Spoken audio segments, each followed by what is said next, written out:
EH kolektibo eta Enekeko Lurra agroekologiaren aldeko bidean elkarlanean gabiltza. Enekeko Lurra Kontseilua Euskal Autonomia Erkidegoko elikagai ekologikoak kontrolatzen eta ziurtatzen ditun erakundea da.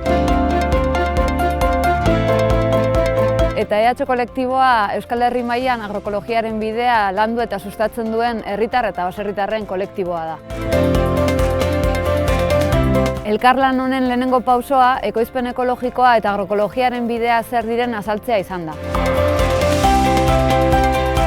Nekazaritza ekologikoa Europako araudi batek definitzen du. Eredua zehaztu eta sustatzen du.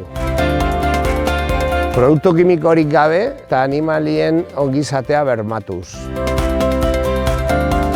Lurre, bioaniztasune eta ekosistemen oreka zaintzen da. Etorkizunerako lurraren emakortasuna bermatzen da. Elikagai bat ekologikoa den jakiteko, zigilu berdea bilatu.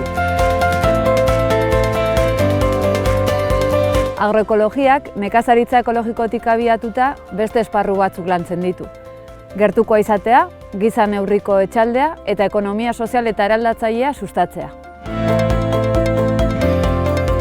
Irizpide hauek EH kolektiboko kideek definitzen ditugu. Horretarako berme sistema parte hartzailea erabiltzen dugu. Elkarrenganako konfiantzan oinarrituta, baserritarrak eta herritarrak etxalde bizitak egiten ditugu.